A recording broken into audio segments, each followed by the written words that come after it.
You are listening to Let's Go, the weekly anime podcast about weekly anime from Dynamite in the Brain and Secret of the Sailor Madness. So come along and hang with the Let's Go gang. It's Dwayne. Hello. It's Niall. Ari. And it's me, Brian, who has not drunk caffeine for about a fortnight now, and yet his brain is still racing like he's on caffeine. I was struggling to read that out because I was leaping to the word from even before I hadn't got through the other words. Your body's just producing caffeine on its own now? That's amazing. I don't think that's the case. We are talking about the anime that aired September the 6th to September the 12th, 2025, starting with Yaiba. Episode 21, Mystery Atop Mount Fuji. They've gone to Mount Fuji to get the dragon orb, sphere, gem. What is it? Yeah, the orb. Orb. Orb in the That's what It's an orb. That's what they get going with. Yes. But oh no, while they were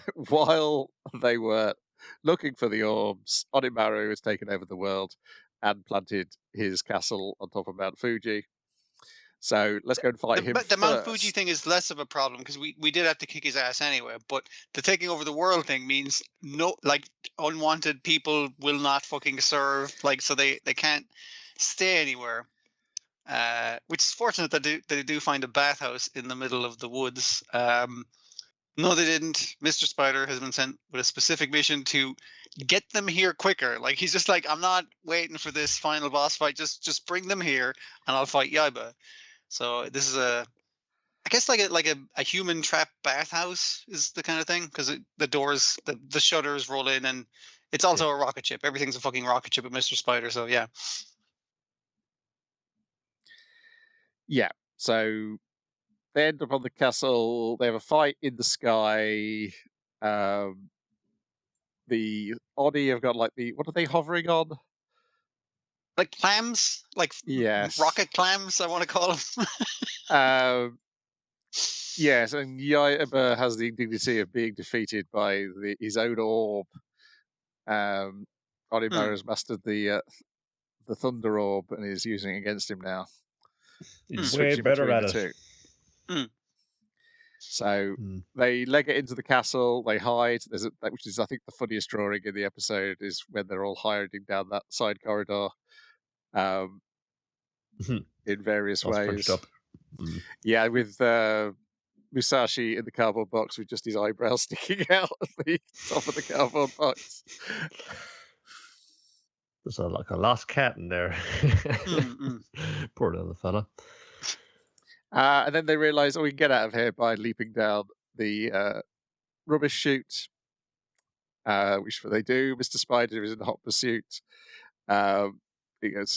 He leaps down it and then almost immediately has second thoughts and is immediately puts all his legs out to the side. But all the Oni have leapt in behind him. And he's like, no, climb back out again. You're all on top of me. Fortunately, Onimaru solves this thing by shooting them with wind down the chute. So that'll unclog it, I suppose. Yeah. And while that's happening, Yaiba is having to make the choice of you've got to either give up all the orbs you've got now to enter the area of the mountain where you're going to get the Dragon God Orb, or you can keep all the 7 orbs and use them to fight Onimaru. What are you going to do? But because of the wind attack, that steals his mind, and he puts all the orbs in, and away we go. Shit. Yeah, I did like the hint or being trying to not pressure him or whatever, but kind of encourage him to it's no, this will be cool. It's will I be okay? It's yeah, kid, you can do it, that kind of thing. I do like that thing's weird. The kanji, it being an animated face, it works really well. Yeah. Yeah. And then what happens once they're in there that then leads to straight away a locked stone door, and we got to try and figure it out. Oh, there's a switch up there. Also while was going on, the volcano, Mount Fuji is erupting, so the lava is pouring in, chasing them afterwards. So we got to solve this door puzzle, and we get Shinosuke the bird to pull on the switch to open the door. They can all go in. He has to keep pulling the chain to keep the door from closing, and but then the door shuts Yes. behind them. It's like, 'Cause- okay, I guess we're going to go through each trial, and everyone's going to have to sacrifice themselves as we go along. It's going to be one Yes, of 'cause those totally, situations. definitely dead. Yeah, definitely. All that makes it through is because the lava's coming down because of Onimaru's attack. Before that, the lava blocked Onimaru's attack and saved our heroes. Yeah, so they're gone into the door, and the lava's flowing into the door. And Onimaru's like, God damn it! And Mr. Spider's like, don't worry about it. We'll just wait up here for when they eventually do pass the trials, and we'll steal the dragon orb off them then. And Onimaru's like, yeah, actually, that's that's Professor Kanabo who's doing that. It is the professor. Sorry, Yes, I feel now we can definitely say he's up to something because he keeps on convincing Onimaru not to do anything too destructive straight away, repeatedly. It feels like he's helping the heroes in this bit, but he's like sort of applying compliments to Onimaru so that Onimaru will go along with it. He's manipulating him by pretending to be, it's like, me small, you big kind of underling, but it's just like, no, he's manipulating you, dude. Yeah, really I mean, Onimaru, you probably should have told him you were going to kill him as soon as everything had been achieved. I feel like that's a big fatal mistake. I'm going to kill all humans. So Mr. Spider's like, great, all the Oni are like, fantastic. This human is like, yeah, I guess being the last guy killed, I'm totally fine with that. Let me help you along. Giving you things to do to distract you. So I'll stay alive longer. Yeah. He's totally dead. Like, oh my goodness. Nope, not coming back. Definitely won't see him next episode. Still loads of fun. Still looks absolutely fantastic. It's still weird to me that there's more after this. This is all very like climactic final. There's a volcano fucking exploding. That tends to be towards the end of it. It's the second time they've done this for us. It's like, oh yeah, we're heading towards like it's one the end game now, and it's like, that's just like nope. the end of the beginning. Yeah. Yes, because we've not even met the guy who's a regular character in Detective Conan yet. He doesn't show up I think he shows up in the very last arc. Okay. Still don't know, what the whole visions they're getting from the orbs are referring to at all. Yeah, it's going to be this whole other thing. If I just won't come into contest until they get the final one, and that won't be the end of it either. No, I think this is probably setting us up for a cliffhanger, and then I don't know if it's just carrying on or whether it's taking a break and coming back. Next up, we got Anne Shirley, episode 21. Has the real prince come at last? Well, yeah, like pretty much just as he predicted it would happen. Strangely enough. If I just wait it out.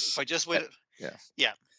So it's a combination of it's not Prissy. What's her name? Phil. Why do I keep thinking it's Prissy? I don't fucking know. Because Priscilla, she also lives with her in the house with her aunt. That's what I'm thinking. Yeah. Like Phil is sending letters to Anne on the summer break where she's fallen in love with a vicar. It's not a priest. It's a preacher. I don't know the proper fucking terms, but she's fallen in love with this guy. He's going to the same. He was going to the same college as her, but obviously now he's doing like a religious education thing. I've forgotten the name of it, but anyway, and he's like, this guy, he looks dumb. He's got dumb fucking ears. He's got a big fucking smiley face at him. Fucking hell, I adore this guy. Like, I was like, oh shit. So I think I'm falling in love with. Yeah, he's just like a super sound out guy, and it's the idea that, hey, Phil has this idea. I want to marry up into more money, and I'm between all these guys who want to marry me. And then it's like this nice guy who you'd be really stepping down a lot. It's like, no, but he's cool though. He's like, he's more. I think she's interested in, and then you can change your mind on shit. And Shirley, are you paying attention? Because all her waiting paid off. Her prince has finally come. When she was literally walking through the thing, I was like, I guess I'll just live alone as a spinster of 20 years old. What can I do? Yeah, she's 20 now. Well, the only point is, you got plenty to be a spinster yet, kid. Go out to the park while you're still young. Yeah. You should wind up like me. What, a happy lady with 2 cool cats? 3 now, but yeah. She gets caught in a storm. Her umbrella gets turned inside out, and her pretty much exactly her description of her Prince Charming shows up to like His name shelter. is Royal. I mean, like Roy for Really short, laying it but on. yeah. Mm. Royal McCool dude, or whatever. Yeah. So he's kind of like, wow, you're really great. And then obviously while she's in the boarding house, every day she gets a new, different kind of bouquet of flowers with a different little poetical thing attached to it. Where he keeps like he's initially signing it like Royal, and then he starts signing it Roy, and like Roy surname. Everyone and then calls just, him Roy, you know. This is like he's really laying it on thick. He fucking is now and all, and just this one. I guess it just happens like that, you know, because he's like, you know, he was like in some other like attached like institution related to the guys. Now he's like, oh, I'm coming in now, and taking classes in the same. He's in the same year as Zen, but he took like a year out in Europe, making him even fucking fancier. And it was to mind his ailing mother, which is a good reason to do it. You know, it's like he ticks all the fucking boxes. Yeah. Yeah. Very kind, very charming. And then it's just like, oh, we're just like, we're stepping out now. Anne's got her finest on her. Philip's going like, no, what's with the orchid? Oh, I don't like orchids on you. It makes it look too like, you know, the fun thing. Maybe not, but Roy gave it to me, you know. And they're like, you know, if he thinks it's something I look nice, and then like, who am I to say no? No, maybe it's a little change. I mean, I kept it set in my ways. Just stepping out. It's like a lovely evening. Start a walk there, and it's just like, and I hope I'm not being too forward as we like gazing in the sunset here with that I love you. It's just like, oh, I say. It goes right forward. She just like goes right forward too. I'm not sure how long this courtship has been. It's probably like, you know, at least like I suppose like the base. I suppose the base for like, you know, when it's in the flowers is like, you know, the passage of time, but like, you know, it was hardly like only a week, you know. Just the bit where I feel is getting really kind of compressed in for the TV episode. Yeah. It's because of the bit with Phil is away and stuff like that. It's at least over like the summer break. Is kind of the thing of it. Yeah. True enough. Yeah. But yeah, like wow, like Anne, you're like it's all lining up for you now. And we have this like party going on, and like all the students club there. Everyone's going over like literally, including Gilbert. No, he's got like a new squeeze. Did you hear? Like, you know, I met her she's down in the music like, course. Yeah. Met her down in Whitebridge, you know, and it's just it's all going well. I think it's at the end, more the end of the episode, but I really like Anne's thing is like, wow, she's exactly like the kind of person I want to be, with beautiful black hair and like, what's that? Violet eyes. That kind of, it's like but then she's kind of looking at her like, my nose is better, you know. She's got because she's like doubting this, like, you know, and she's like, you know, like it's all. And you've got like, you know, a lovely fellow to walk in with now. If, like, you know, anyone, like everybody is saying like, no, they'd be fun, envious, like, to step out with him. Like, you know, this is like come up on the whole. Geez, if I see you camp with Gilbert now, it's gonna be totally awkward, you know. And seeing his girlfriend now again, it's just, but it's fine. It's like totally everyone is kind of okay with it. But it's just, she's still kind of thinking now, like, is this too good to be true? You know, was Gilbert the kind of thing? Was there something there? But no. Gotta be Roy. Gotta be Roy. I mean, this is like the fairy tale like fantasy I always like imagine for myself, isn't it? Yeah, but when he like leant in and proposed and took a kiss a little forcefully, she's kind of like. He didn't propose. So like, you know, well, I mean, like he said, "Be mine," kind of thing. Like, yeah, all but like marriage kind of thing. And he wants to go to her hometown and all this kind of stuff. But it's kind of like the thing of she's like, my heart didn't really skip a beat. I didn't really. It feels great, but not what she imagined. Like it's everything she could have wanted, but it's not quite what she pictured. Yeah. You have where it's like, you know, like this legend of Disney is too good to be true. It's just like, you know, I know this guy like wind up being some kind of a tool or something like, or more so that like perfectly like nice dude, perfectly like nice guy. But it's he got no history connection with him. Yeah. And that's what Anne was like when I was going to realize, and he's going to get like, no, oh man, this poor dude is just going to get kind of just the business over no fault of his own. You know? I guess we'll see. Yeah. We'll see. But we've been really trying to like impress you. I guess like we're trying to get now to like Diana's wedding now. That's a kind of big life event. I suppose just to like put some of this romantic feeling, thinkings now in the context for. Yep. Oh, and then we got My Dress Up Darling, episode 22. So we're going to do it all right now. This was really funny social awkwardness. I thought this was very well done. Very first social awkwardness, it kind of tips over into kind of poignant and this like kind of heartrending. Yeah. It does the emotional stuff really good. So like it's initially her freaking the fuck out. It's like, oh fuck, we're definitely gonna fuck. It's like so like, and he's like, hey, you can go take a bath now. And she's like, oh fuck yeah, I better wash before we fuck, kind of thing. And she's like brushing her teeth, like purposefully brushing her teeth because it's like we're going to be macking. And then it's like which underpants? It's like these are too sexy. Can't go with those ones. You know that kind of like it's gotta go just right now. And it's and he's like they're all day engrossed in the game, and it's just like like this kind of sat like there, and she's just like he's like, why don't you just sit closer? It's just like, oh, what? He's being so frustrated. He's being so kind of man. He's usually so kind of one thing, and like, I don't want him thinking like, I'm just so I can gross in the game. I don't want to talk to her. Like, this is her house. She should be able to sit in the middle of the sofa, kind of thing. It's like he's more so like, she thinks I've taken over the sitting room. I don't want to fucking do that to her in her own fucking house. Like he's thinking very mild things. He's buzzing on Monster now as well. It was just like, yeah, that's not helping much. But yeah, she gets so freaked out. It's like we're skipping straight to fucking.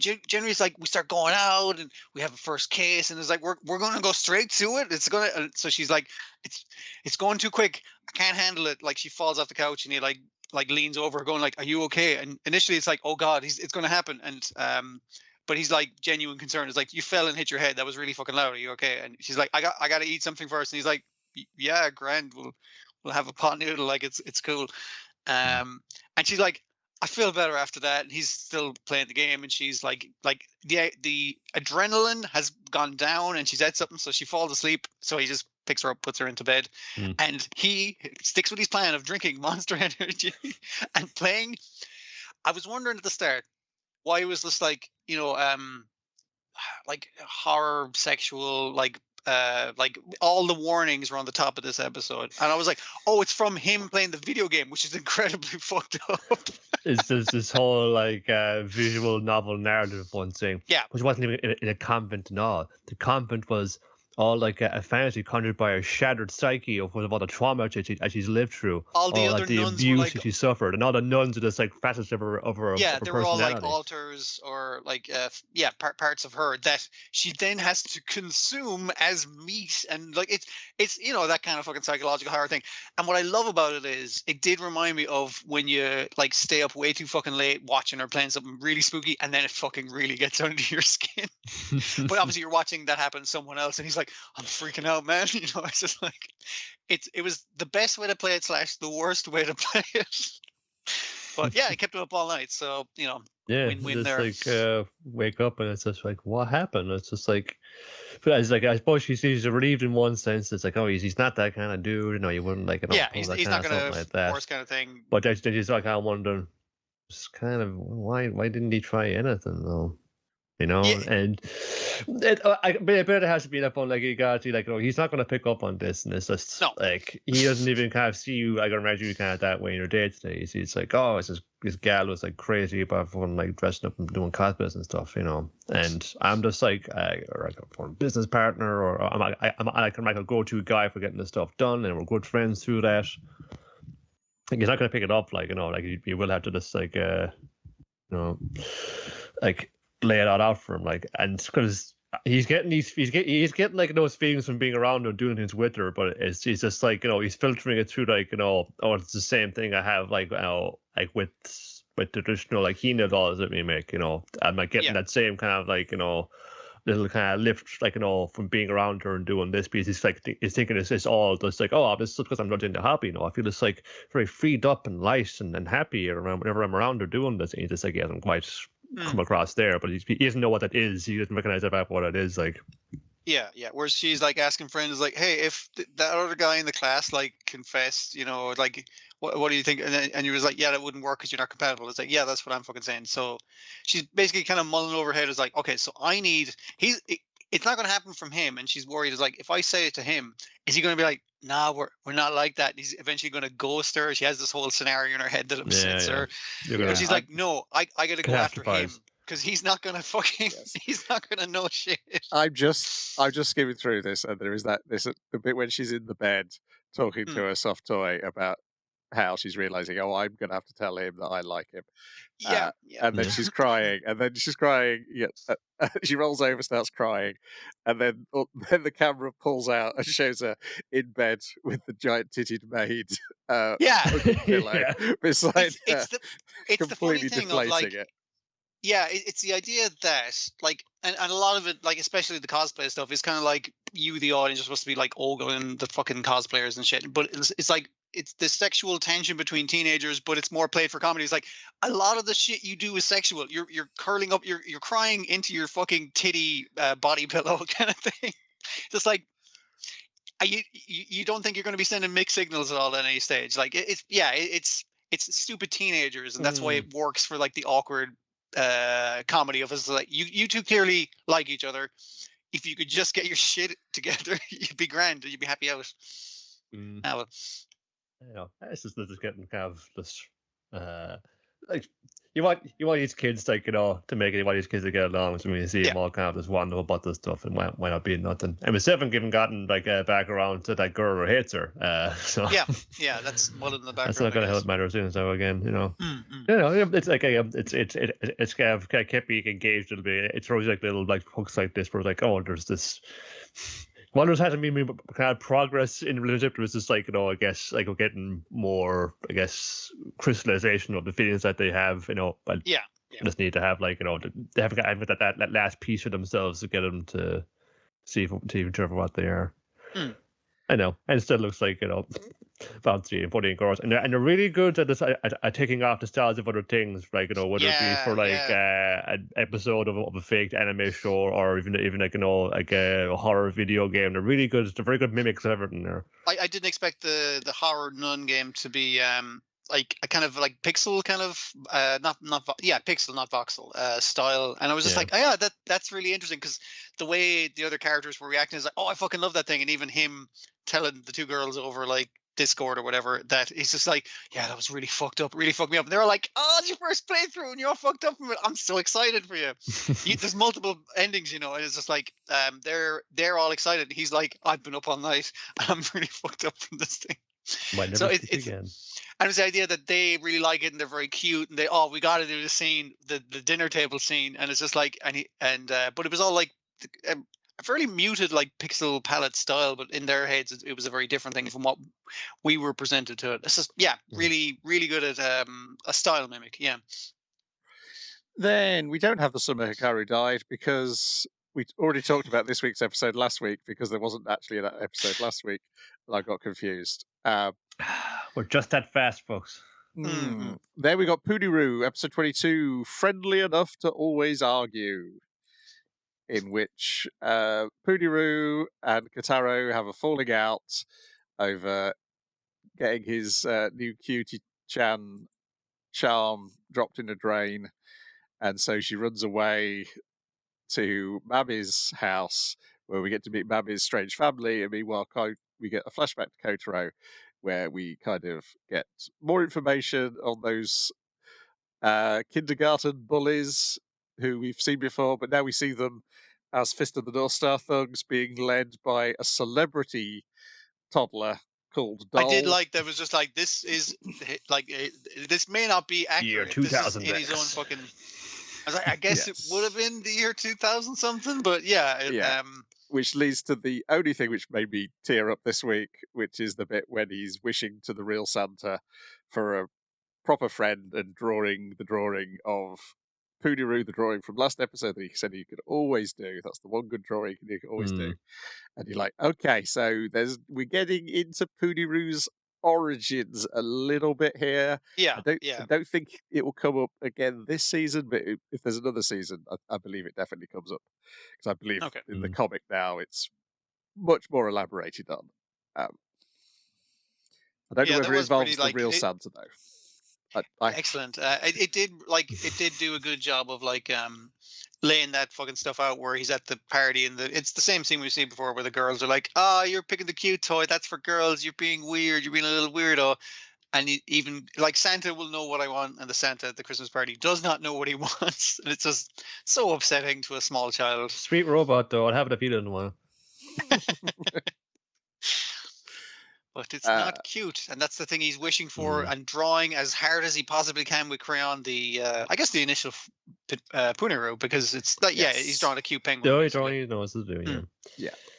Like, I mean, this is the first. I presume this is the first time he drew her, basically. Yeah. Yes. Yeah. I think this is the action that has created Punaroo somehow. Yeah. Is wishing to the real Santa, and something has listened to this wish, and the wish has come true and given him the sort of friend that he wished for when he was this age. But now he's 14. I think he says he's 14 in this episode. Yep. Is that the sort of friend you still want at 14 years old? It's kind of like cursed. This is exactly what you wish for. Is it still what you want? It's like, it's, and again, it's the thing of, he's not actually grown out of liking cute things. It's like, again, I'm at a different stage where it's also unacceptable for me to like cute things, which is like, no, it's not. None of your friends give a shit. They all like your fucking toy. Yeah. And we see from the flash forwards that are happening in the flashback that this is still a friend he likes, because we've got all the illustrations of the friend he wanted is all taking place in the present time, because they're all illustrated by clips from previous episodes.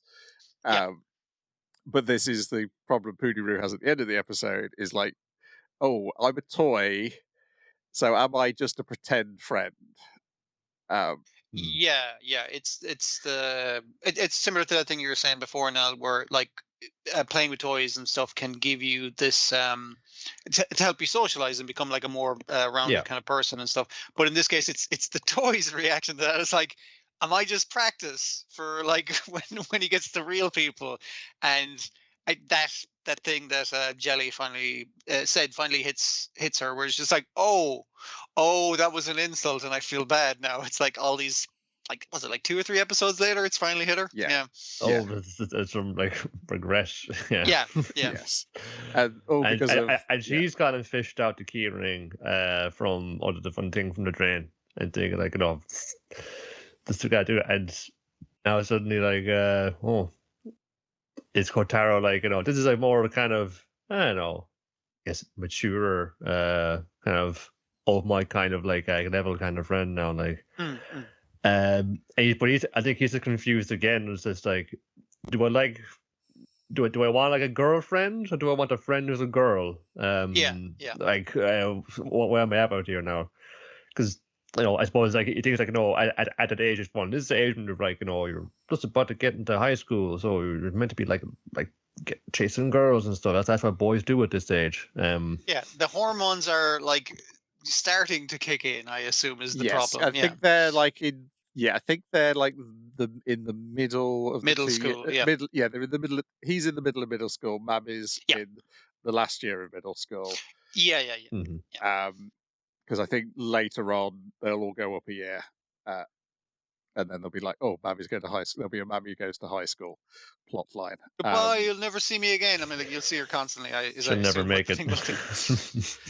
That's a day in there. Yes, because we must introduce Mammy's family, who are... That's all the plot stuff. Mammy's family is the thing we want to talk about. Fucking hell. I knew it was going to be bad, but like... Well, at least the dad has a dad voice, even though he has a small child's body and face. Yeah. He's a very small child with a wedding ring on who's like, "Hello, I'm the father. Don't worry, I'll cook for you little kids." And it's like basically having to stand on a box to reach the fucking counter. It's just like, Jesus Christ. Yeah. Just imagine Dave Krillin, it kind of helps. Yes. I guess that's the safe way to do it. I like that it makes Punaroo's jaw drop for so long that we see the jaw drop at 3 different angles, so then she has to forcibly push it back into her face. And when Mammy comes home and just is like, "Oh, I got a terrible day at work. Let me just squeeze my tiny husband into my tits." And he's like, "Honey, we have guests." And she's like, "Holy shit, is that a child in my house? Oh, fucking give me that child." And Mammy says, no, I'm adopting her. And it's like, bullshit. Fucking, you can't call dibs. It's just like, oh my God, this is a weird Yes. situation. Oh, And yeah, the little sister has to be the voice of reason. Whereas, like, Yeah. we need to remove you from this situation, Punaroo. Come and play in my room. Yes, because she said, well, first of all, when Mammy comes in with Punaroo, she's like, oh, you finally kidnapped a child.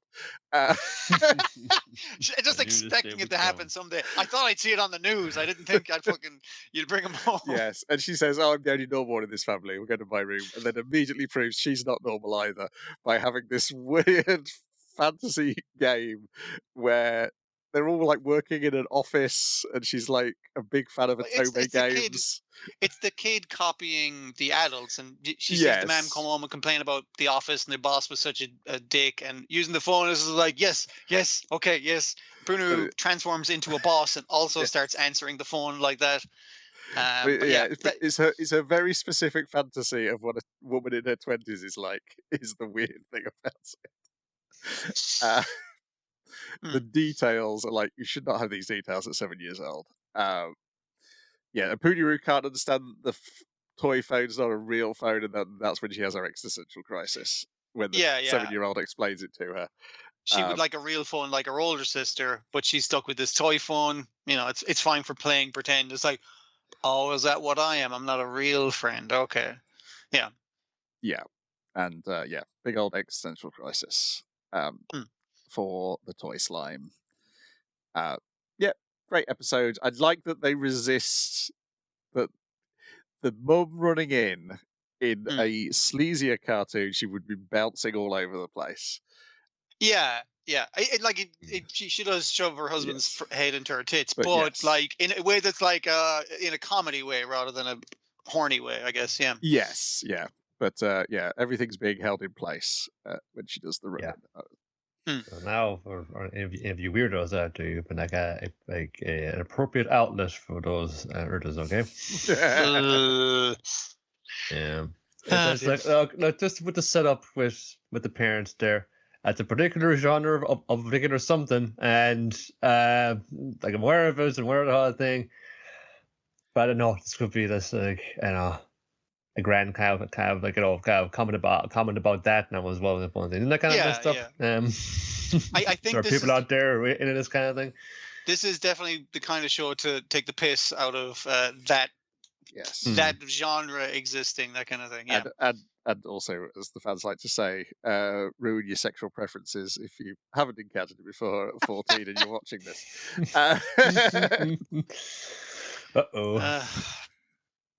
Good episode. City, episode 10. We're back to multiple segment titles.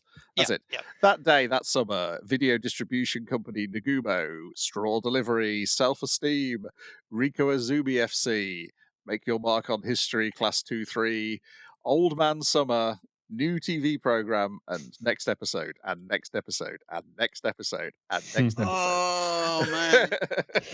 Yeah, I'd be hard-pressed picking a favorite out of this. Again, it was another fucking great week for it, but yeah.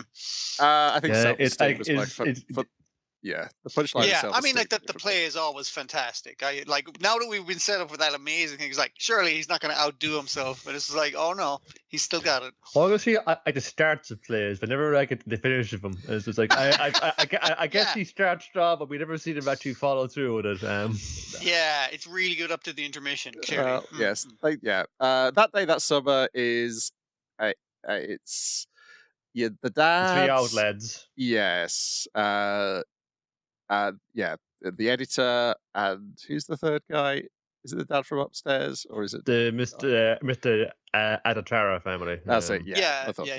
Yeah, they're reminiscing about summer days as kids, which caused me to do the same because they named the brand of pencil, and I was like, I didn't have that pencil, but I know that certain people who did GCSE art in my school loved that brand of pencil, so yes, that took me back as well. Yeah, this was like kind of common that like you could really feel the turn, into autumn now because there's been a drop in the temperature. It's like it's the end of summer, it's all gone. It's like perfect kind of get people to be wistful about those kind of days and making the most of them. Yes, when summer was inhabitable. Then the video distribution company Nagumo, the girls are going to go viral by turning Nagumo into a character nobody has ever seen before, but I'm pretty sure is one of the Nissan mascot characters. And the sketches are interlinked. So because the old mans have decided to have Old Man Summer later in the episode, he's closed down the Western style restaurant in the middle of the fucking summer when it would do really fucking well. So your one's like, okay, you're out of a job for summer and you only have rice coupons, so we need to go viral. And the entire time she's complaining about it, she's not listening because she's bet on the horses, I guess. She's lost on the ponies. So now she definitely has to go viral because she has no money.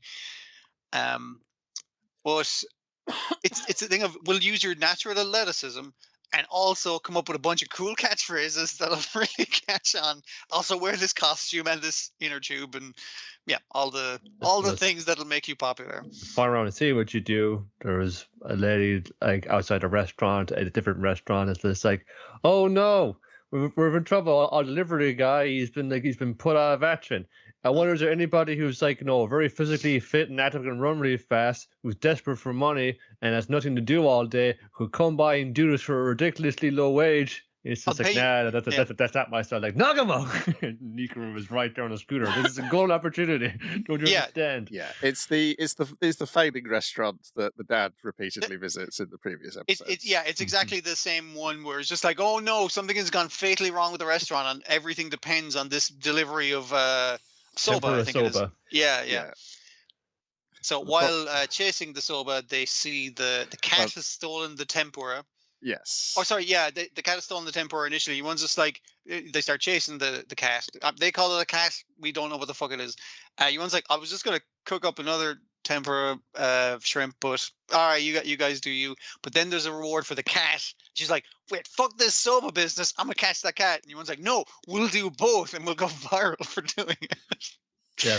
It couldn't be that easy, though, could it? And then a stereotypical Japanese cartoon burglar comes out and comes around the corner holding the cat. Sneaking. Okay, fun, take him out, fun, tackle his ass, fun. So it's like, oh my God, Mr. Mayor, why are those girls doing to you?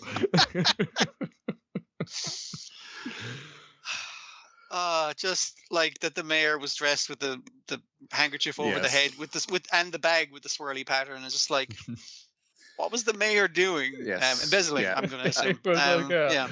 It's a wacky campaign, like when the former prime minister dressed up like Majin Buu. He was cool like that. Yeah, and the rabbit punches Nagumo repeatedly in the face and escapes, but they have recovered the tempura. It's lying on the ground. They put it on the soba, leave it outside the door, which turns out to be their neighbor, the manga artist, who is grateful for this treat that he has received. And he's so physically like, I needed this to fucking continue my awful fucking serialized comic. But I like even the ident as you one filming it while lying on the stairs, going like, this is fucking terrible. This is not going to go too well online. Then we get self-esteem, which is this new play. It's a kid. We learn that it's an echidna, the spiky creature, because it's about a sulky legally echidna. distinct blue spiky thing. Yes. Yeah. It's a play about a sulky echidna. They can't get him to smile. And then they make him like a local fucking treasure that people come to see, and they make a statue to him, and he's still sulking. Don't worry, we've got a detective to solve this problem. Oh no! The detective is also sulking. But the detective is just doing it out of jealousy, which then causes the echidna to smile and gets loads of money.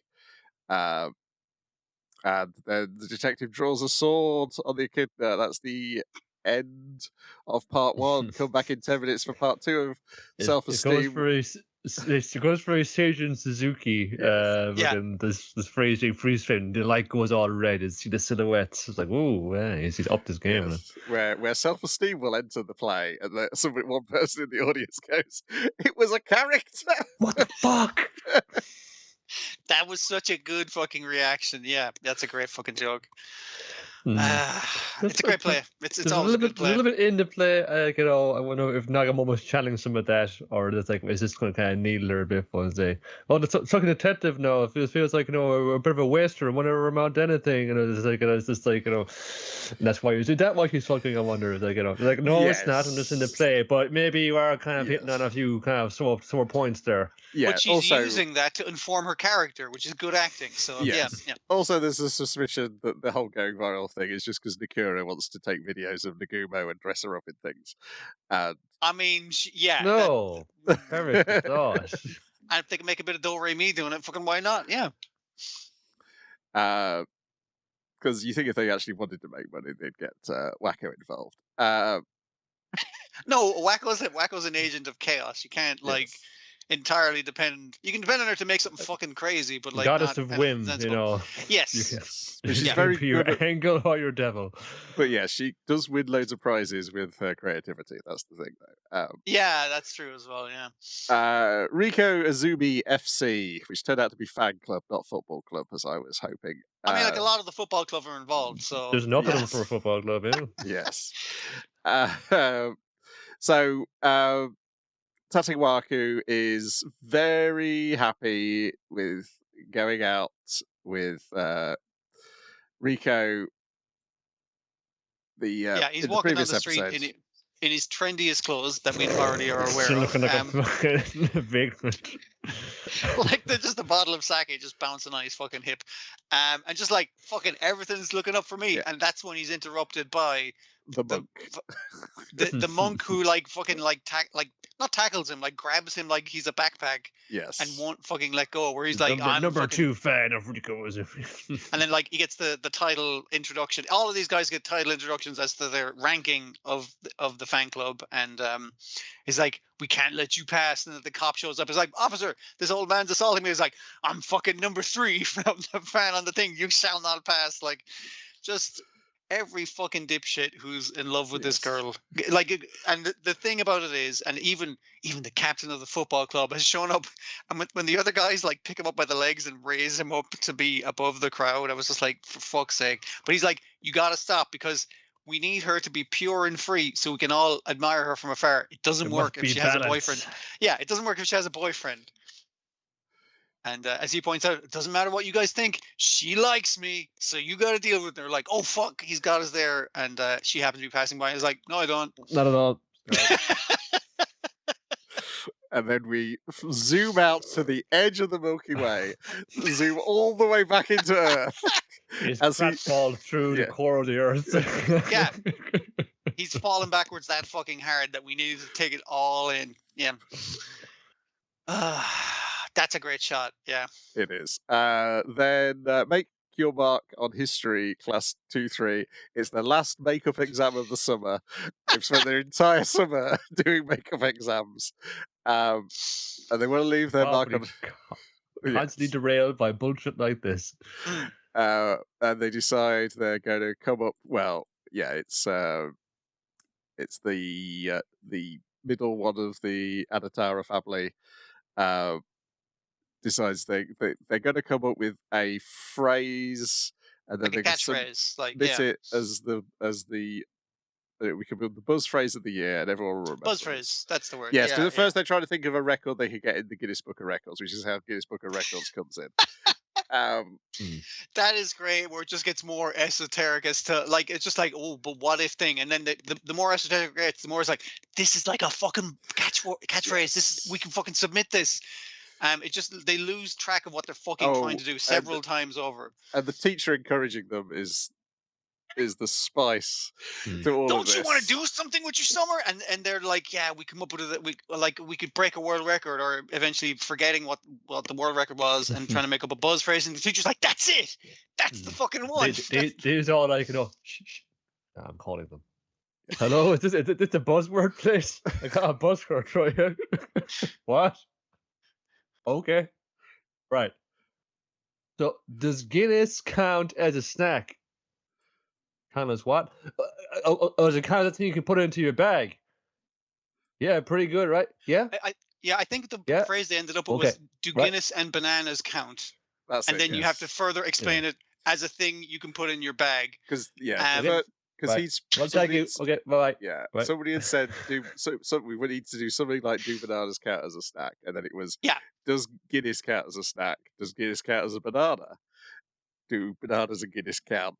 And then it that's what- completely loses what it is. But the teacher hangs up and is like, sometimes life is filled with disappointments. And as he's saying this, the banner unfurls on the school to say, "Congratulations for winning the fucking the cup." Koshi in the high school. yeah. The cushion, yeah. And it was just like, which they didn't. Like that's so it's like, ooh. But they'll always remember this summer that they completely fucking wasted, basically. Yes. Yeah, you get the feeling the more you stay with them, it's not Rico that's causing them to have to do these makeup tests. It's the fact that they're very stupid.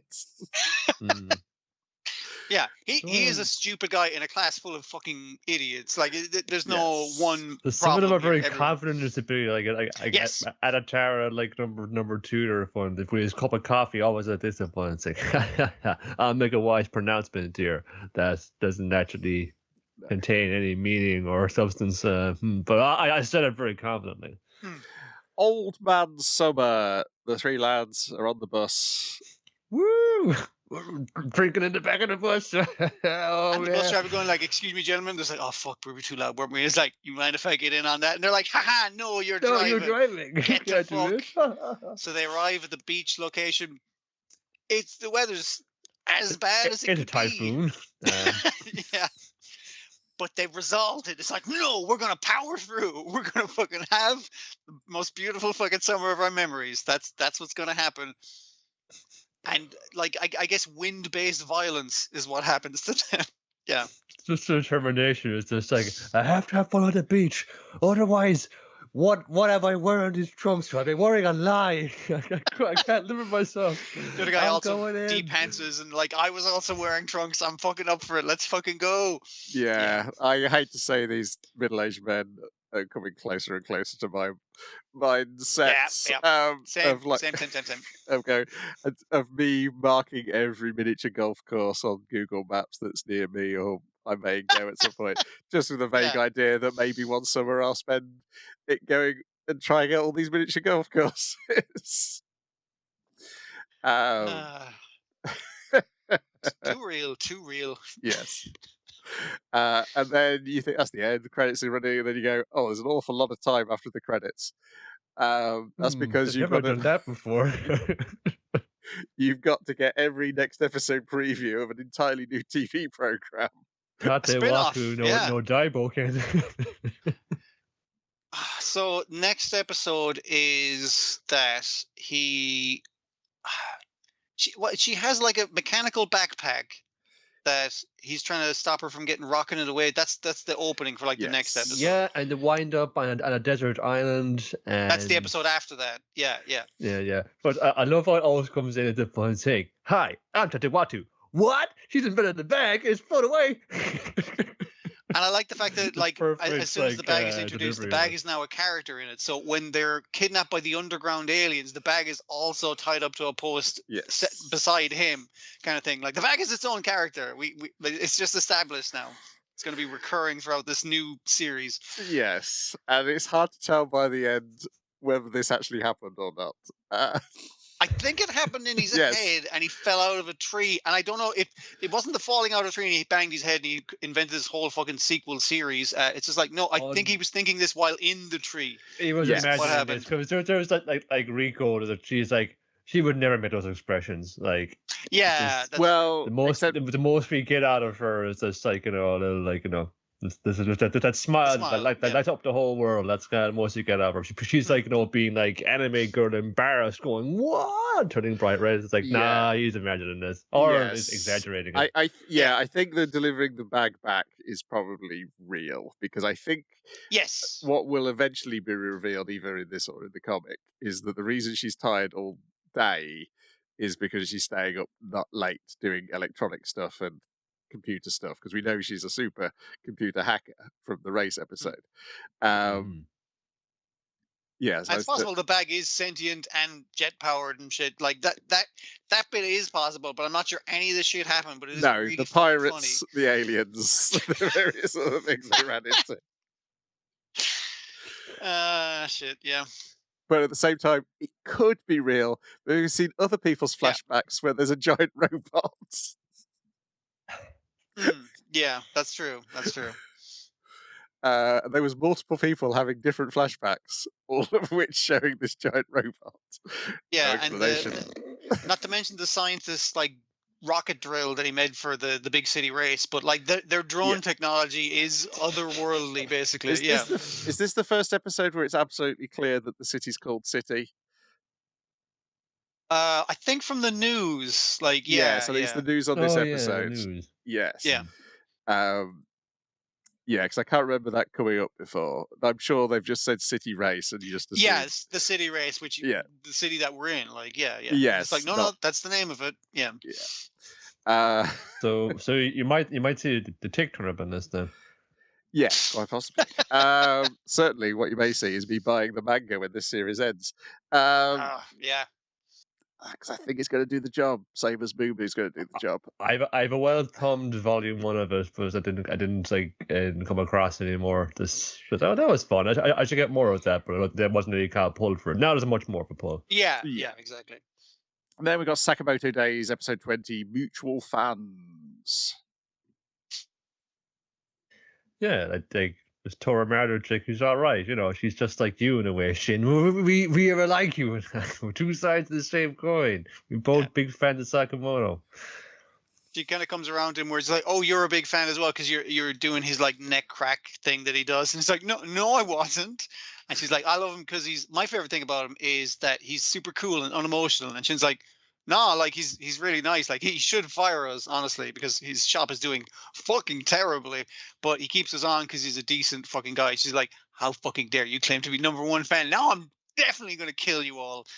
Well, she only met him once when she rescued him from what seems like a harrowing situation. And just like wrote up one thing. Oh, you keep idle. I'm gonna dip dye my hair, that's like is. I'm gonna practice like being friendly at school and socialize, make friends and things. So when I finally meet him, I'll have interesting things to say.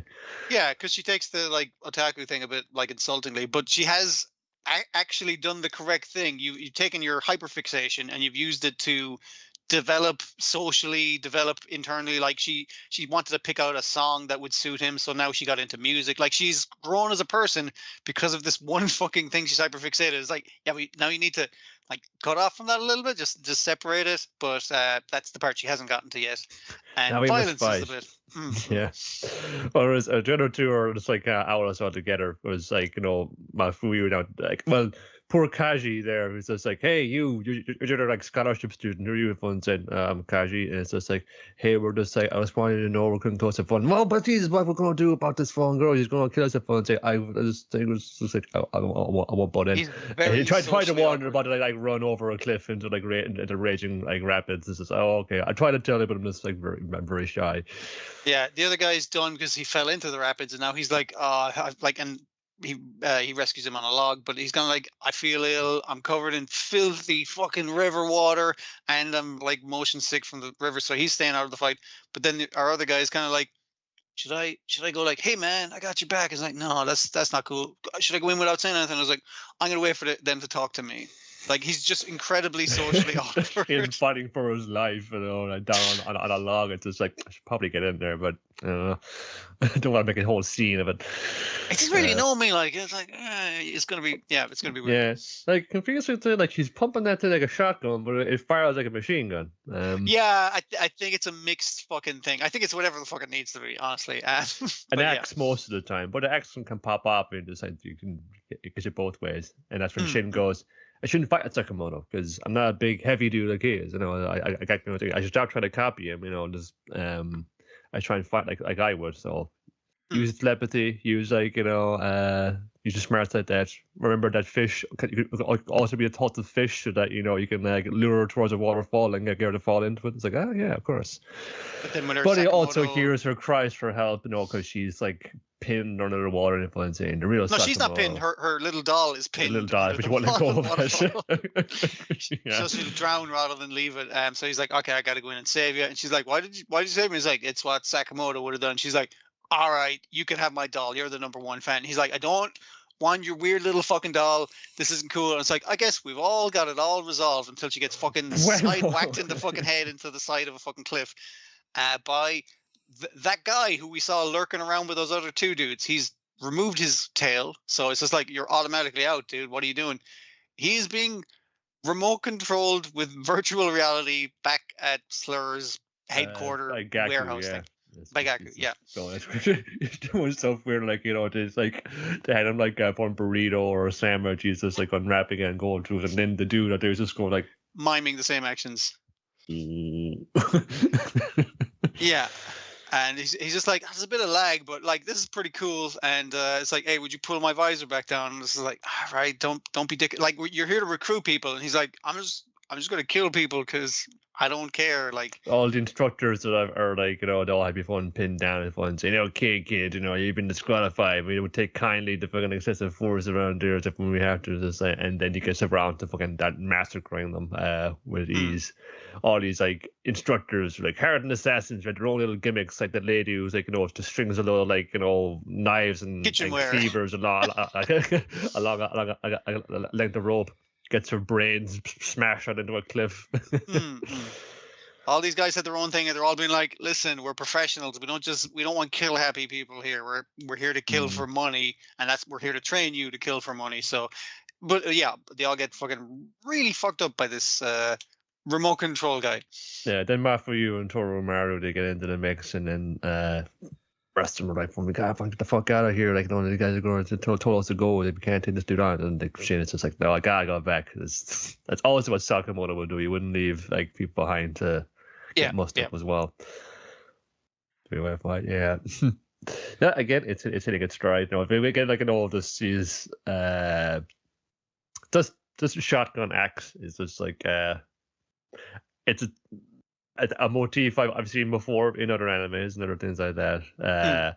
But it puts like a lot more kind of thought into it. Like, you know, whenever like go up with a set piece here or a gimmick for a thing, they really explore all the kind of possibilities of that. And like I always love how thorough it like goes in. Like there's rarely a half-assed idea in this. Like it really is like goes in depth in it. And I don't even mind them like switching between like a shotgun and machine gun, whatever the hell they feel like it. It's just like it's just like a cool gun axe. Like gun axe, yeah. We're having fun with it. Yeah.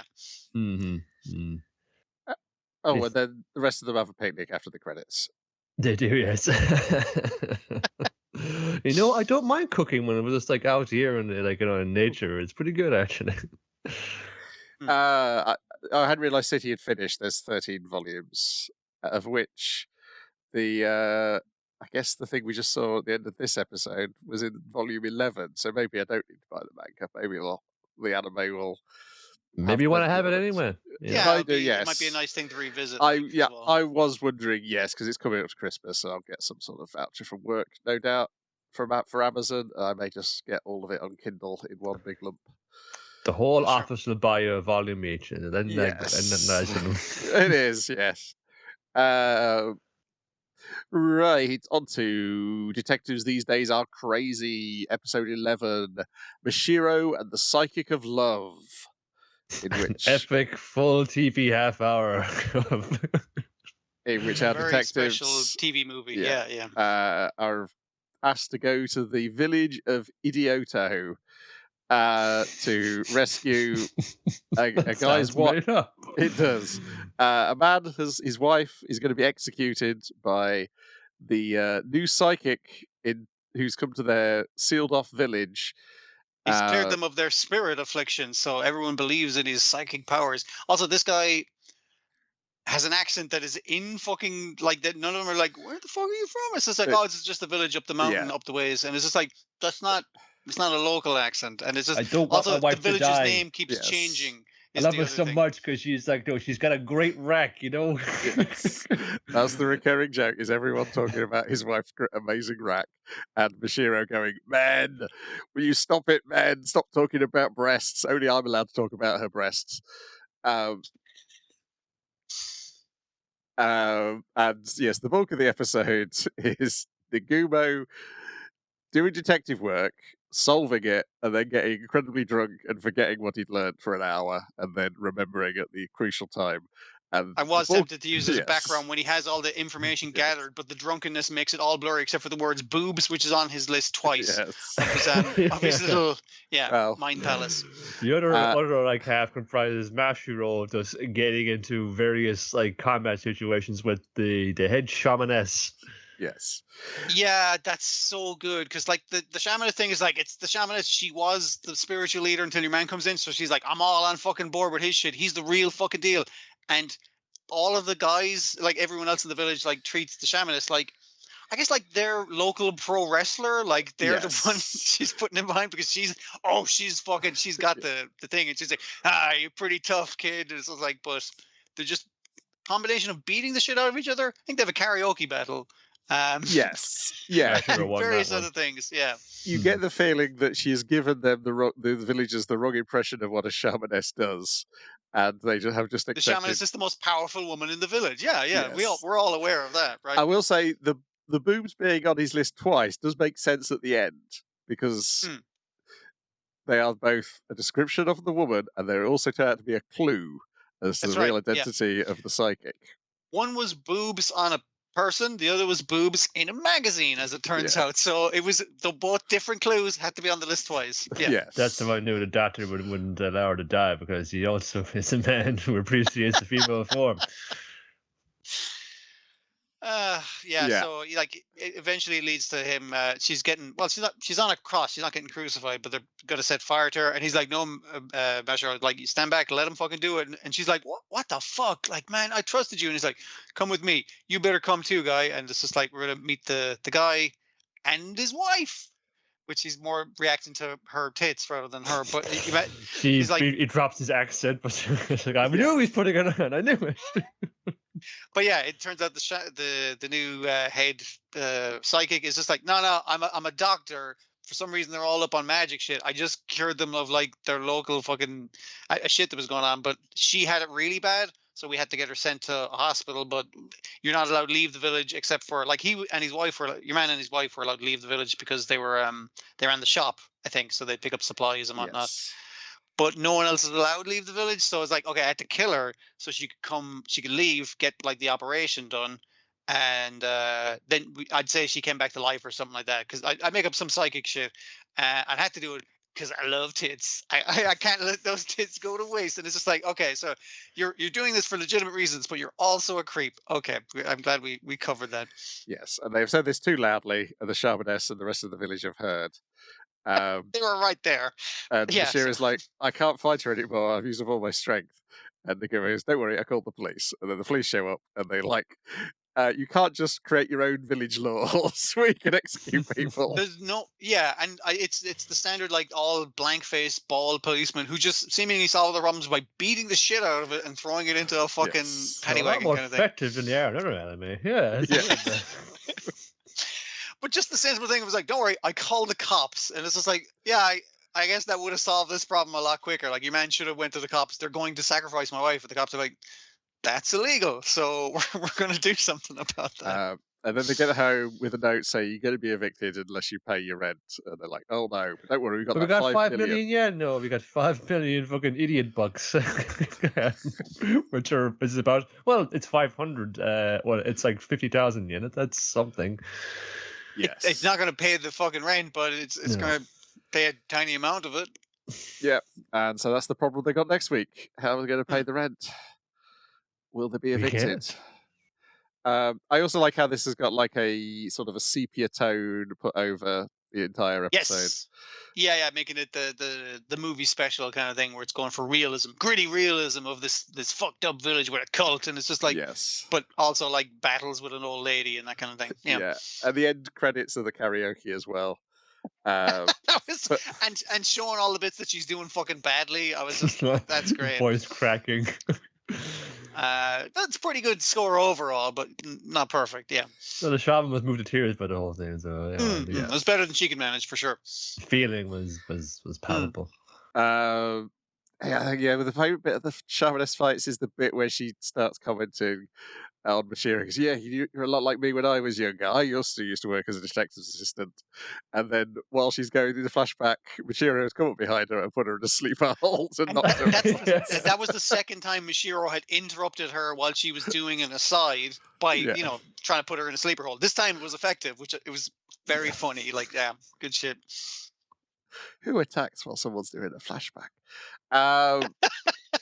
Dirty pool, little boy. Then we got Hail Teacher Nube, episode 11, Demon Hand versus Fire Tail Jutsu. He's back in dog form. Yeah, he's been revived by a younger fox spirit, and he's like, "How fucking dare you do this to me?" He seems to be annoyed about the whole situation anyway.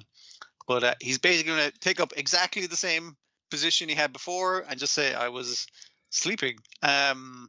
No, it's the thing of he's going to do the school, what do we call it, like the health examinations for the kids. Yeah, he's back. Oh, it's a doctor from before. What happened to you? And only two of the class who who met him in near the start of the series remember. Oh yeah, this dude, the one who tried to rip my skull off my head. This dude, I remember him. I thought you were dead. It's like, no, I'm back. Hey, Nube, come on. It's not in front of the kids. I'm totally not trying to do evil here. I'm past the whole skull thing. I'm totally fine. Also, I just reincarnated, so I'm totally weak. I can't fight you. I don't plan to fight you. No way. So there's a couple of things. Obviously, he's here is like, all right, so Nube killed me with whatever the fuck he's got going on. I need to figure out what that is so I can steal that.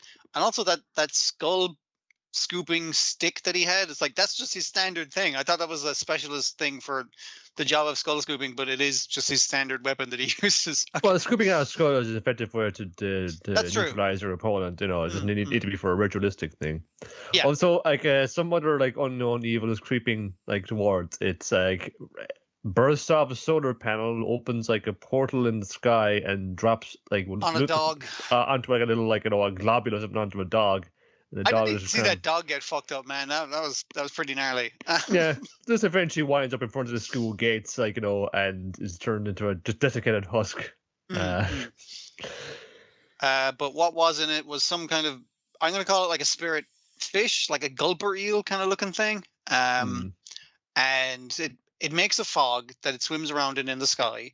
And everyone can fucking see this. This is a different situation. Whereas all the kids who didn't know that your man was an evil fox spirit were kind of like, hot doctor.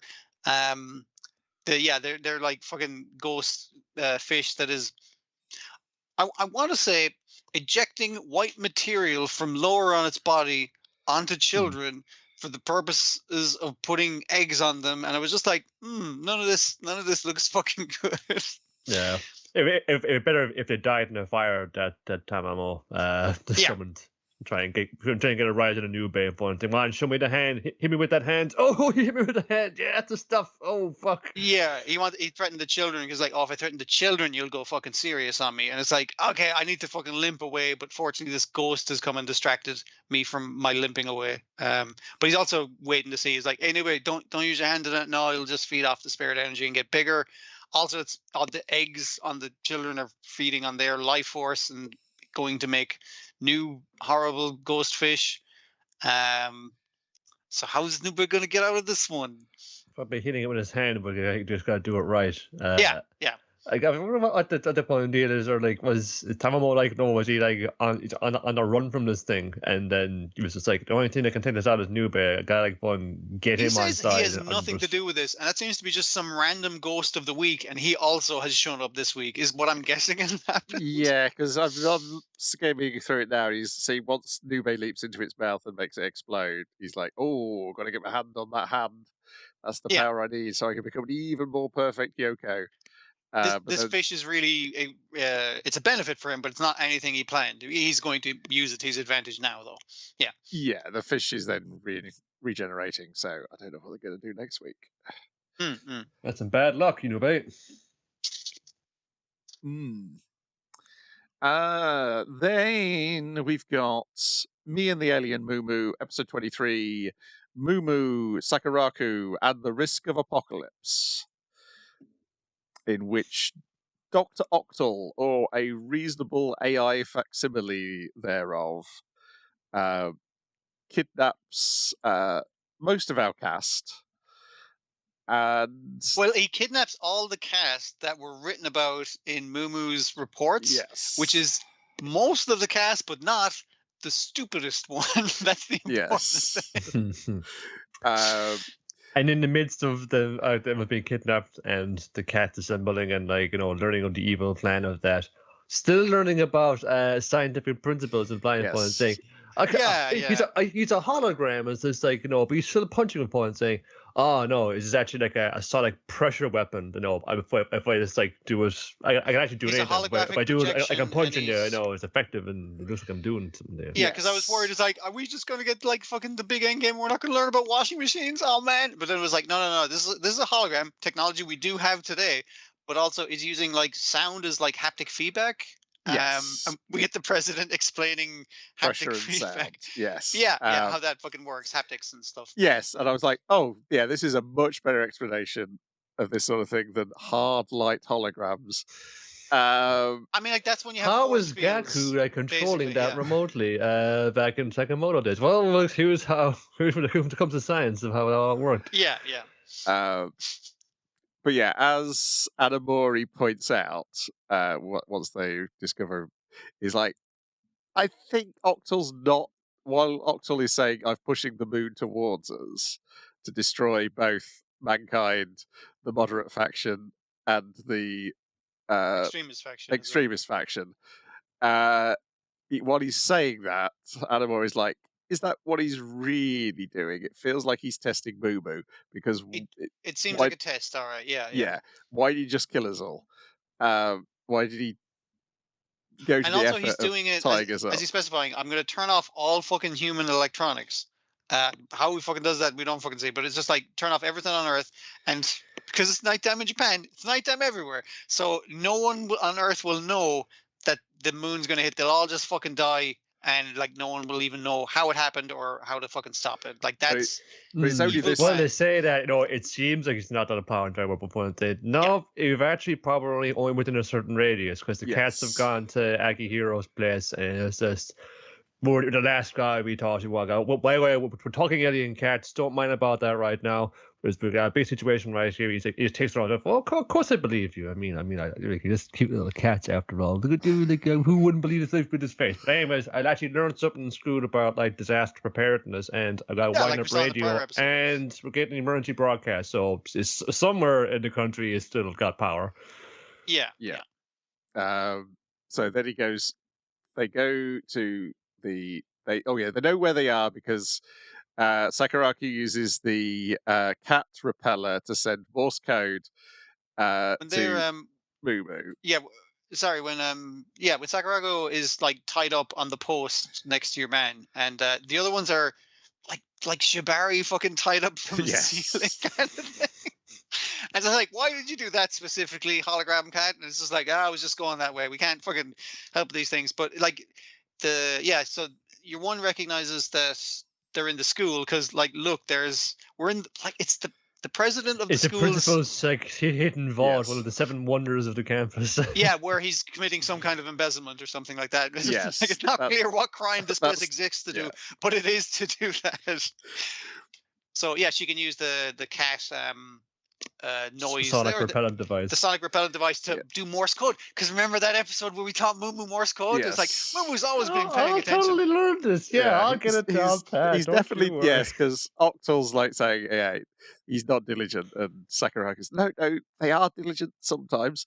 So she's like, he learned Morse code. Look, I really liked her thing of like cats, like all these cats are selfish creatures and they only live for themselves and their own pleasure. And she's like, yeah, but if you get past that, like cats are really good pets. Like it's basically the thing she's saying is like there are negatives to them, sure, like any fucking pet.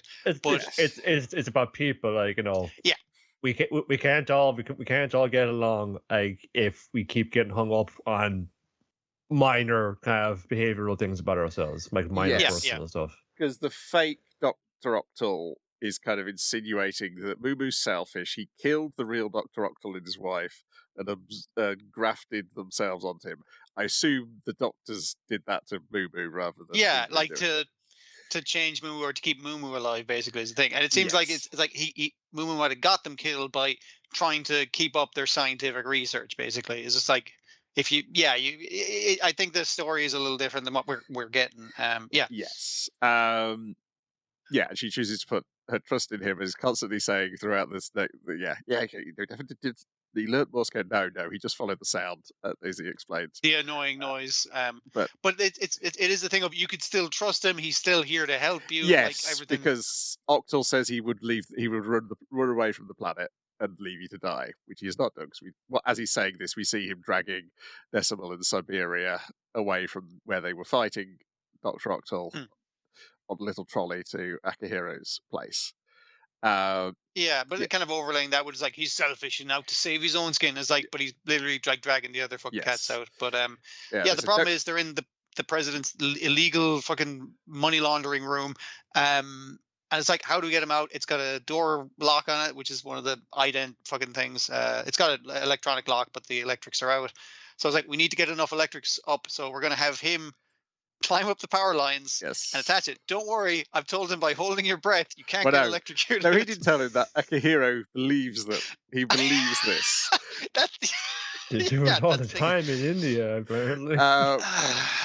Yes, I mean, Decimaru's message saying, good kids don't do this, and bad kids especially don't do this, because you're more likely to try this. So a special message for the bad kids out there. Very fucking funny. And then there's just like, but like if it's a fucking 4-digit code on like a 1 to 0 fucking 10,000 combinations in there. How are you going to do it? It's like and he just 0, 0, 0, 0.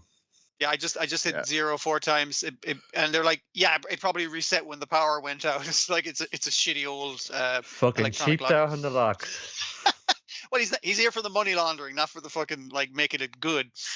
Yeah. Yeah, and then we get Miwa. At this stage, all the other characters are like, "Holy shit, talking cats!" Yes, like is the other thing. Yeah, it's just out in the open now. Yeah. Yes, because Rakugo's like, "Come on, forget all this. There's talking cats." Yeah, because Anamori got them all out of the ropes because he was carrying 4 kitchen knives up his sleeves. Which is how Siberia constantly produces a kitchen knife. It's like, oh, he's got a jacket full of them. Okay, fair enough.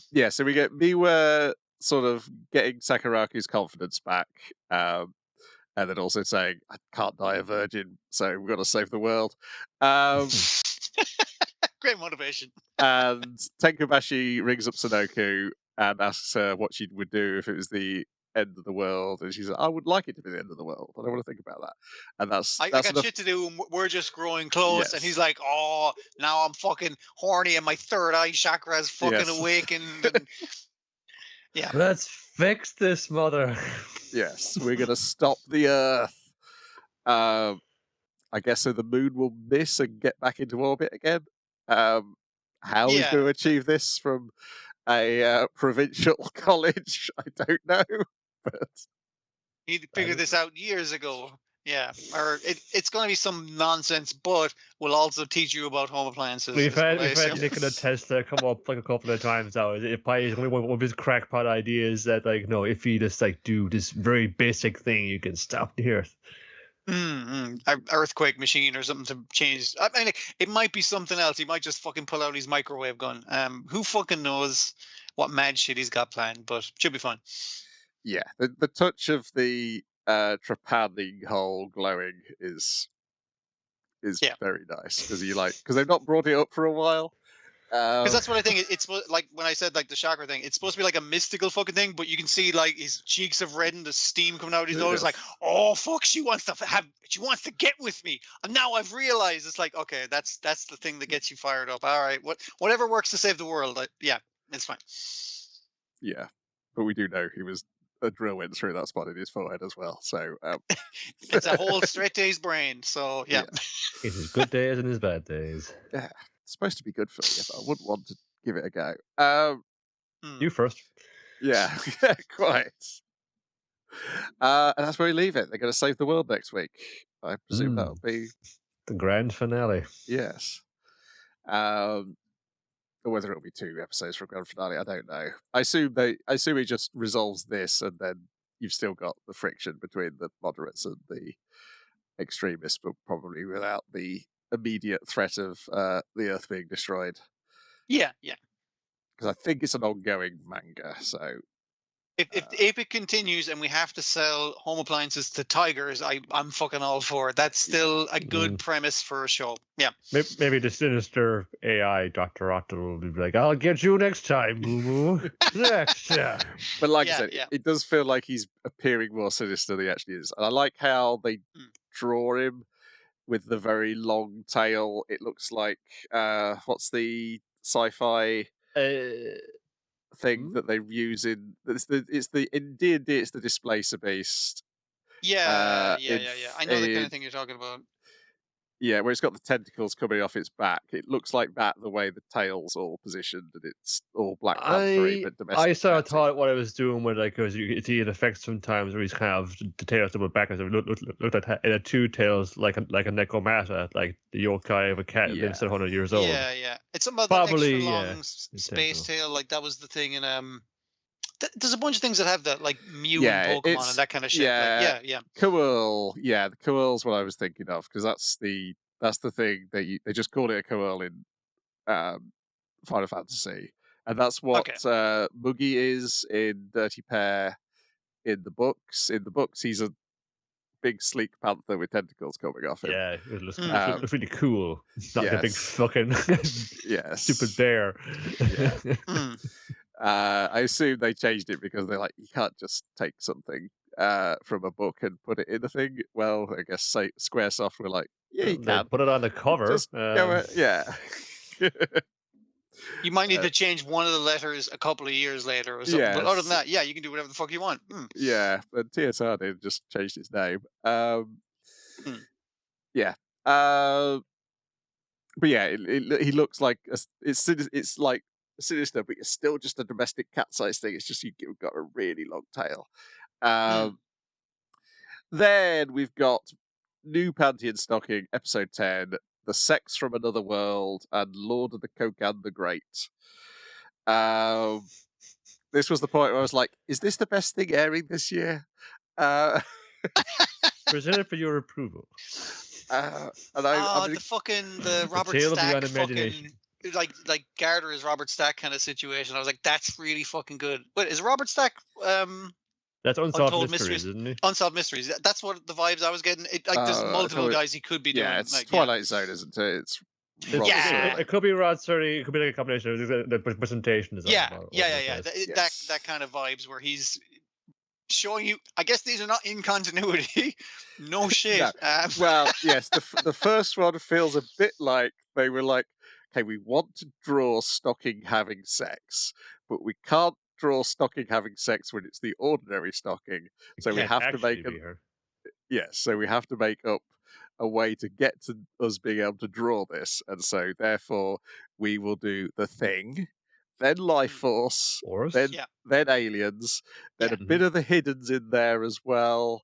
That's the transferring the alien investigator transferring it from body to body. That it took me 24 hours Ginyu to remember that. Is the other thing I was thinking. Yes, but I think they probably came around the same time. Yeah. But yes, the Hidden is the thing with the space investigator. It was very fun seeing people see the Life Force thing and then be too young to recognize Life Force and go Species. Yeah, I mean, like, see, the other thing is it could be Species as well because it's through fucking that this thing happens. But yeah, I'm thinking it's the window is sort of late 70s, early 80s because it's for that kind of horror movie. Possibly as well when Chuck climbs out of Pantheon Stocking's vagina. Yeah. Okay. There might be other ones like that we fucking missed. That's a good point. Pleasant memories there, Niall, of being reminded about Extro. I've never seen Extro. I've only watched the Red Letter movie review and had everything about it explained to me by a 13-year-old. I've only seen this like clips of it because we're morbidly curious. Yeah, oh my god! Some of those kind of. Why did I watch? Why did I look? Some of those old horror movies are great crack to watch, but some of them are better to have someone else watch you or give you the highlights / the lowlights, and just like it's like this is this is the key fucking points in that, like that kind of thing. Yeah. Yeah, there's a few films and horror. There's a bunch of horror stuff that I only know from when I was a 13-year-old or a 12-year-old, having people with more permissive parents or older brothers then relay the entire story in a lunchtime at school. Because we would never be, I wouldn't have wanted to watch it, and we would never be allowed to watch it in our house. But clearly, other people's houses, much like as Pooney learns, other people's houses are a world unto themselves. There are no laws here. Yes. Who knows what Different goes on laws. in other people's houses? Yeah, so that's. But I knew enough of it for it not only to possibly identify it here, but then to use some of that imagery in a role-playing game campaign I ran, even though I've never seen it.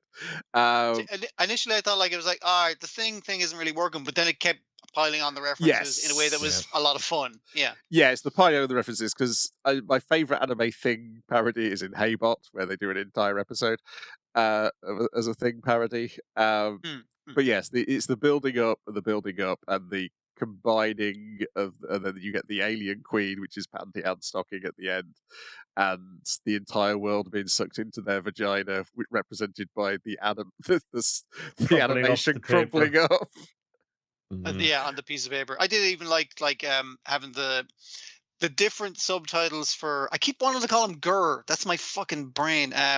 What's the fucking dog called? Chuck. Oh yeah. Chuck, all he can say is Chuck, and he gets the power armor from the car that and I was just like, and he turns into a Hulk, like a Hulk with power armor, and it's very fun. Yeah, he gets the transformation sequence complete with the transformation music this week. He's the one who gets the transformation.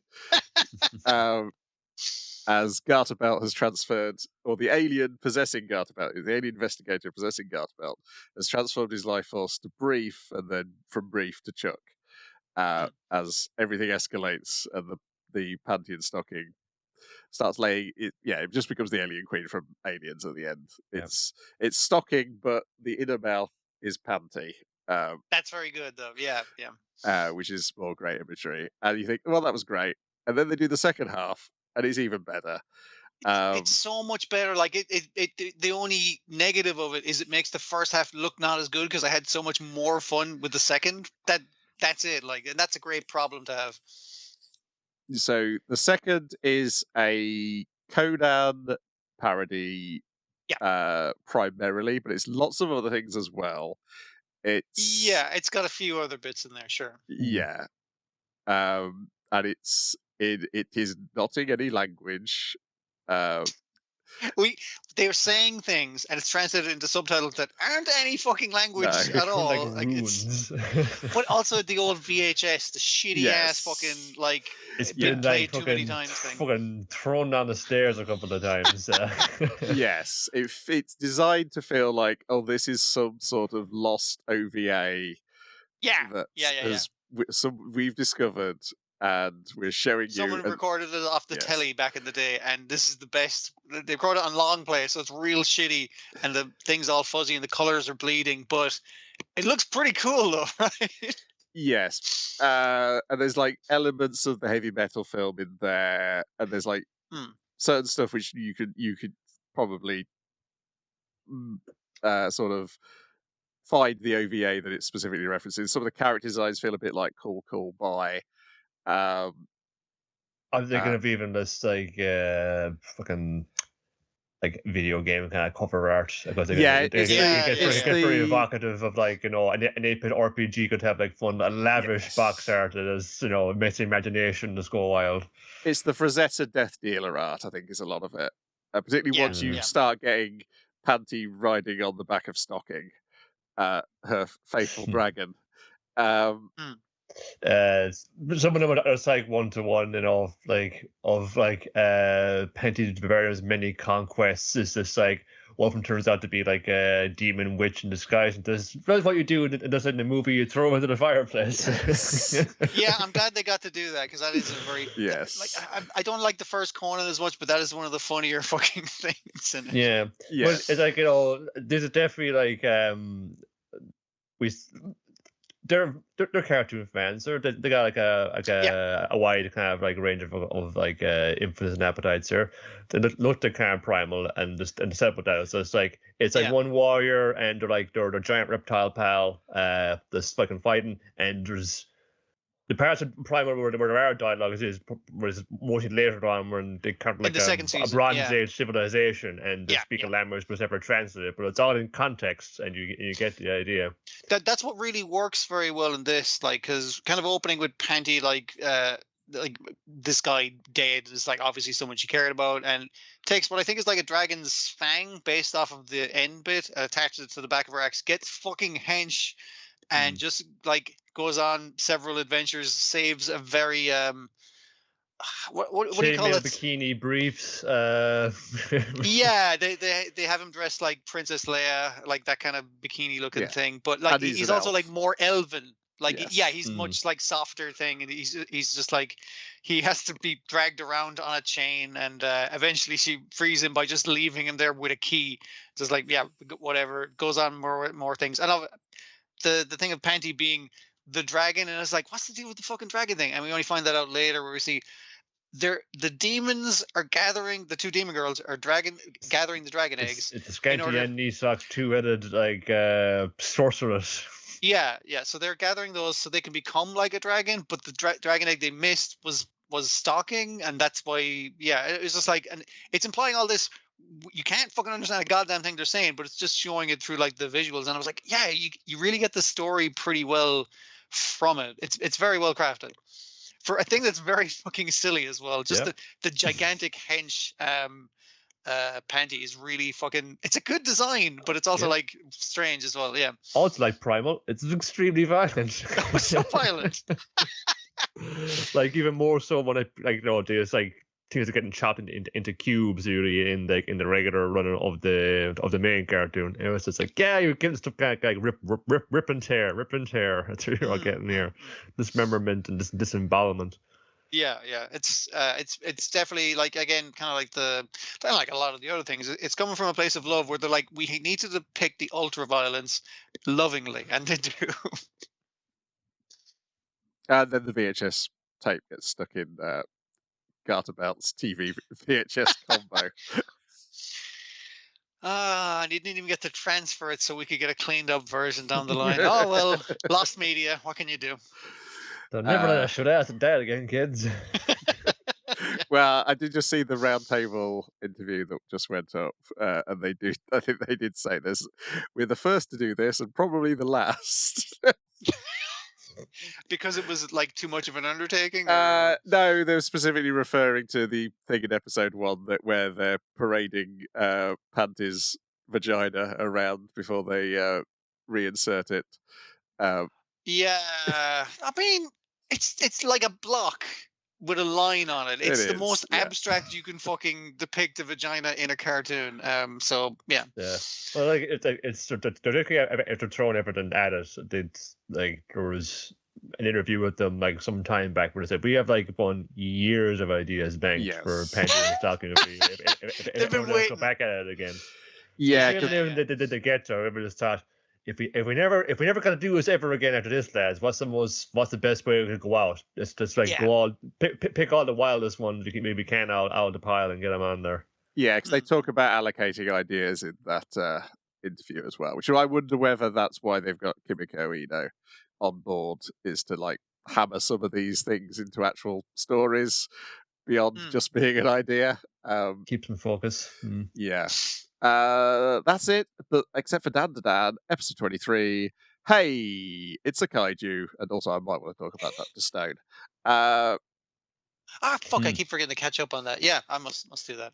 But yeah, it's is the entire episode just mostly running the fuck away from the kaiju? And then which is grand. Like that's a little bit of fight, a little bit of turn around, trying to slow down. Yeah, she's got some moves on her, but this thing keeps pulling out all the tricks. I'd forgotten that the horns and the head swivel around to make like a triptych with the nose horn to shoot the fucking lightning. That's I like had kind of maybe noticed, like, in the thing there from watching for his reading or because the distance feels shorter. It's like, but Ira just had like a lot of experience fighting like 50-foot tall like things when she gets composed. So she should be a dab hand at this, and it's just like, oh, like, you got some skill, but it's not enough. Also, he can go invisible when it's giant as well, so that's going to cause some friction complications as well. Yeah, and there's some like it really uses the physical space very well. It's kind of like especially with her, like you're getting like Spider-Man kind of vibes with the hair and swinging around and trying to blind it and trying to trip it up, like doing all that kind of stuff. But like everyone gets some interesting things to do, I guess. With the exception of Gigi, who's kind of like Gigi's like, oh shit, everything's gone fucked. Is this my fault? It's like, take no, Gigi, and get out of here. Take the creep and run. And mostly what he ends up trying to do is like, don't fucking sweat on me, dude. It's like, don't you tell me what to do, pretty boy. And gets sweat on, tries to shake it off. He's like, holy shit, I did it. And the guy shakes himself like a dog, and it's like, that's too much. And it's just like, all right, now you want to get killed. Now we got this fucking guy to deal with as well. But although he doesn't actually end up interfering because he is beholden to his promise, even though like, should we get him to fight the kaiju? He's like, no, we can't get him to fight the kaiju because he's only allowed to fight me. It's just like, yeah, we need to keep the rules solid on that because otherwise he might break them. But yeah, it's a lot of running away and stomping and just good fucking kaiju shit, man. It was interesting to see, like, you see too, like, whenever they're fighting something, they usually go into pseudo space so that the real like environment isn't destroyed and it'll go back to normal when they do. You can see, like, this thing is so big and we've ran away so far, but there's a certain radius of that pseudo space that you can only go a certain way. It's like, oh, okay, there's like a actual bounds to this thing. Because when they manage to get back to the house, you can see the city is still in like the green pseudo space, and as it's getting closer, it's bringing that that kind of like the city won't be damaged, no one will be injured, it's okay, like it's bringing that space with it, so it won't that damage the farmland either. So yeah, if only we had something that was as big as this, that's like, you know, like, what if we could make it though? The house is made out of nanomachines, you know, there's just little blocks like that, and they're powered by imaginations, like Mr. Ludris said. So we just need to just like think of something really big, you know, like it's like Ghostbusters, like that. Imagine like something that you would want, like, you know, something would come and that big and fight that. Yes, you get the mention of nanomachines gets Kid to the goes, hang on, nanomachines, that's science fiction. When it comes to science fiction, that's me. I'm your man, and it's like, I just need to use my incredibly powerful imagination to fucking, and it's like, so you're like inflated sense of self-worth is actually exactly what we need in this situation. Because we first learned that imagination. Ocaran has no imagination because he's trying to imagine a really big thing and he just makes the house wobble. Yeah, so I have to rely on Kinta, but also Momo thinks of something really big at the same time, which is a Buddha statue, and so they end up with a combination of Gundam and a Buddha statue, and now they're wondering, great, we've made it. How does it move? Also, everyone's gone to the head and all the limbs. They've been Thunderbirds away in different fucking directions. I think my favorite is Ocarun having to go to the toilet one, and apparently like just getting flooded in the water and have to be de-flooded and the hairdryer's coming out. Like, I was like, that's great. Momo's like up on a chair and saying, don't drop me, don't drop me, don't drop me. And it goes up, shoots up a chimney or some shit. Yeah. They're all forming different parts of the body, but then it's like, oh, it's coming across the farmland, but how do we get this fucking thing to move? And it's like, well, you're the head, you're the arms. It's like, come on, you got to work on it together. Even the Evil Eyes has to like, you know.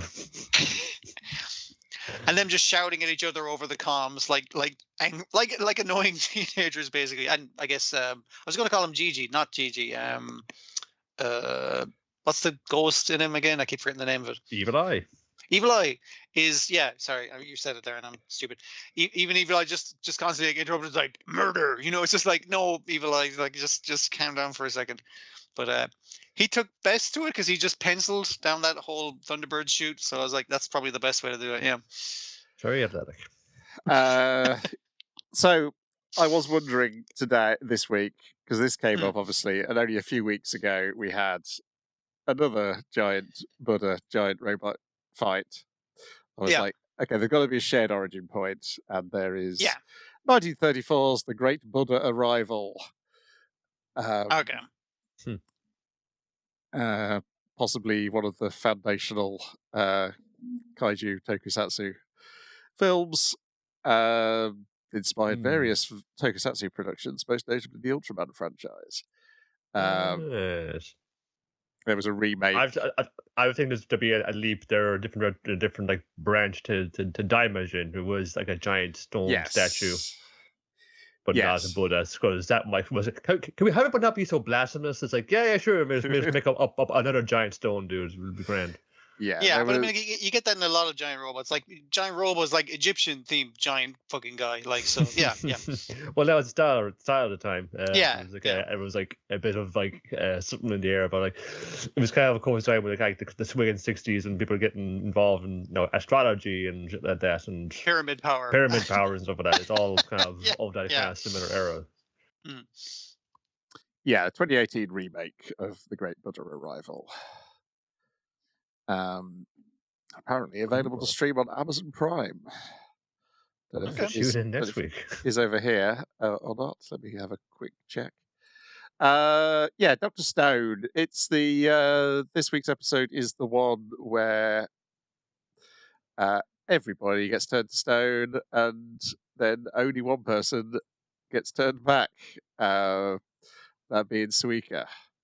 So yeah, I got to catch up on this because this is the good shit. I mean, like, it's one of the high points of the comic. There's a bunch, but yeah. It is, yeah. Like it's basically everybody sacrificing themselves to get the one remaining bottle onto the metal plate. Oh, the automatic platform that'll turn you back. Yeah. That will hit. So eventually, lightning will hit it, and it will fall down. So get under there, Suika, because you're the only one who hasn't been shot. Besides the fact that she hasn't been shot, but also like putting all your trust in the little kid, it's just like, oh man, yeah. So and also like everybody else around the world, sort of putting themselves in the safety position they've been taught by Senku. The light is back. Yeah, and meanwhile, Stanley just sort of arms akimbo, standing in front of Zeno because he knows, okay, kids, you won. Because I know once one of you recovers, you're going to bring Zeno back, and then you're going to use me as the thing to hold over him to make sure he doesn't want to keep him in tell him. Keep him in line. Yeah. So he's just like, yeah, you won, and then he's smoking a cigarette as he turns to stone. Well, if we're going to turn to statue, you want to be in a cool pose. Yes. Yeah, and then you get the it's all the second half is just the lead up to her introducing herself to the monkeys and telling them that she's a human being. After sort of going through like the initial excitement, oh, we're recovered. Oh shit, I'm the only one who's recovered. I need to search everybody to find whether they've still got a vial on them. Okay, they haven't, and then crying, and then realizing, well, if Senku did it with nothing, I can do it with all the things I've already got at hand. She's been told. Yes. Yeah. And also you see like the animals growing up as well in Japan, the pig and the dog. Oh yeah, I forgot about the pig and the dog, man. Seasons change, pets get bigger. Because that's like a really clever way of indicating how much time has passed before she's recovered. So yeah. It's like, I mean, it was more traumatic because I've only seen it once in the comic that time, but yeah, it is like this has music. Yes, this has music. Oh yes, yeah. And the end credits now only has her in them. She's the only person. Oh my god! Oh, I gotta fucking watch that. Yeah, that sounds great. Because they've slowly been removing people from the end credits as they get killed. As they've been killed. Ooh, vicious. Oh man, that's good shit. Yeah. So yeah, it's pretty well done. It's like, I don't know whether that was where it ends and it's going to pick up with her in the next season or whether there's one more episode. I'm not sure. It seemed like a lot of people seem to think it was the last episode because it's hard to tell off from Dr. Stone because it quite often ends sooner than you think it's going abruptly. And sometimes comes back quicker than you think it's gonna. So yeah, hard to fucking tell. But that's it for another episode of Let's Go. We'll be back with more of the same next week. Bye bye. You betcha. Bye. Nighty night.